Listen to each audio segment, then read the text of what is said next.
each other forever. And there was a time when I always thought, yeah, I gotta be Johnny Depp. I just really like his movies, everything like that. And I know he plays guitar. So when I got the call to do Dark Shadows, I went, oh, this is gonna be cool. You know, for a guy who grew up, you know, certainly listening to these guys, you know, every single day, you could never sort of expect that kind of thing to happen when you're, you know, a kid. The idea of the Vampires in the beginning was to honor our dead drunk friends. The Jimi Hendrixes, the Jim Morrisons, the John Lennons, all those guys, you know. Pretty much put a bar band together. That's really what it was gonna be. And we wrote 3 songs on that album to explain the album. My Dead Drunk Friends songs, you know, Raise the Dead, that explained what we were doing. That was an indication right there that the next album is gonna be all originals. One thing we did not wanna do was make it sound like an Alice Cooper album or make it sound like an Aerosmith album. There were definitely things that I know that I wouldn't do in Aerosmith. At the beginning, there was a consciousness about doing that, shifting over.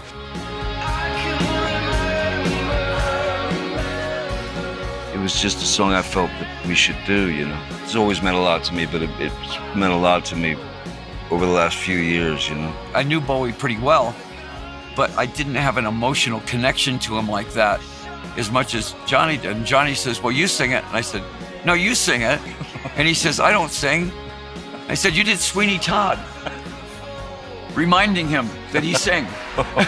And he sings it better than I could ever sing it. I'd forgotten that I'd done Sweeney Todd. It's very hard to forget a project that took 2 years. But if you don't see it, it's, you know, it's almost like it doesn't exist. You know?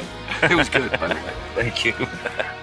Recording in Hansa, the former Hansa studios where Bowie recorded Heroes, in that huge, beautiful room, ornate room, just incredible.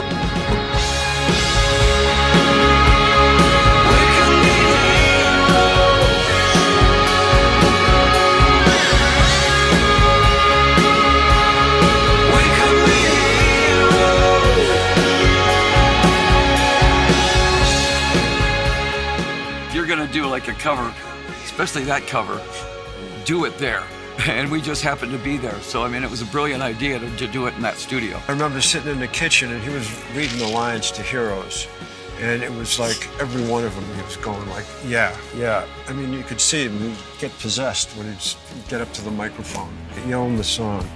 Well, it's like anything. You don't know you can do it till you try, you know. But I had no idea I could hit any of those notes. I'll tell you one thing, though. When he's on the stage banging on his guitar, that's him through and through. It's the real deal. You're seeing the real Johnny when you see Johnny on stage. A lot of the original songs are from Johnny's diaries, which is cool for me. I thought that was really cool. I wanted to call the album Rise because that's what vampires do. We rise to the occasion every night. I don't know what Johnny does during the day. I don't know what Joe does, but I have this picture of it about 10 minutes before it's time, just, you know. He has risen. Yeah. He has risen. Initially, it was Tommy and Joe and myself writing songs, riffs, bits, that, you know, and it was really kind of, you know, here and there, and effectively recorded the entire record in like 6 weeks, you know.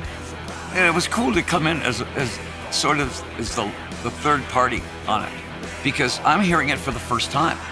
It wasn't like I was there at the bottom of, you know, building these songs up. I might say, you know, if we change that word to this word, or just move that around to here, it would make more sense, or it would make less sense, which would be good too, you know. And the funny thing is, some of the final vocals were done in hotel rooms when I was on the road. You know, Mr. Spider.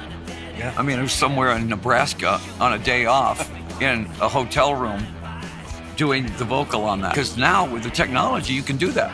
We did my vocal part in Get From Round Me on in Japan. I think we were in Tokyo in a hotel room. And so we've all written so much music that we realize it's a piece of clay. It can be moved here, it can be moved there, as long as in the end, it's what it's supposed to be. I don't think there's ever been an argument in this band, because you get 3 alpha males together and somebody wants to steer the boat. All 3 of us are going, as long as the boat gets there. But that's what made it fun too, because it was like just throwing in ideas and Let the right ones fall in the right place. it was really a lot of fun doing it like that. Take a step further than what we all do in our other day jobs, I suppose. You know, everybody wants to take that step further and experiment. So the process became from the first instant. It was very organic. It wouldn't come out if we didn't all agree that it's what we want. This is a homegrown record. I mean, slowly the stuff started to come out of the speakers, and we really felt like we were onto something. What we all added to the thing was cathartic on every level. You know, I'm very proud of it. We're not chasing the charts. If we get a hit record off this, it's because the charts came to us. I'm kind of proud of the fact that this album didn't sound like anybody but the Hollywood Vampires. I can't think of any band this sounds like. This sounds totally like what would happen if we three wrote songs. I love playing all the songs. I mean, every night they're like developing, you know, because they are new. But Rise is the one that I love watching the audience, because they don't know what to make of it. Right now, if we wanted to finish the show, we could do Sweet Emotion, and that would be the final song. We could do School's Out, it's final. I think in a while, Rise, we couldn't possibly do a song after that. When everybody knows it, it's gonna be like, do Rise. If you walk off the stage without doing it, they're gonna go crazy. they're gonna tear the place down. I don't think you can talk about the American situation or any political situation, rockers, without satirizing it. We're not politicians. Humor. It must be. You have to attack it with humor. And I think Rise is so infectious that audience, next year when we go out, that's the marching song. We're not preferring one candidate over the other because we kind of see them all as the same guy. They're all the same guy. Who's a better actor? He has never seen one of his movies. There's really none like Alice Cooper. I think that he is probably the most versatile actor out there. And you know it's true. I'm embarrassed and shy, and I might have urinated on myself. Yes. I might have wet myself. But you know, nobody urinates on themselves better than you. Well, You do that better I than have had anybody some else. practice. I have had some practice.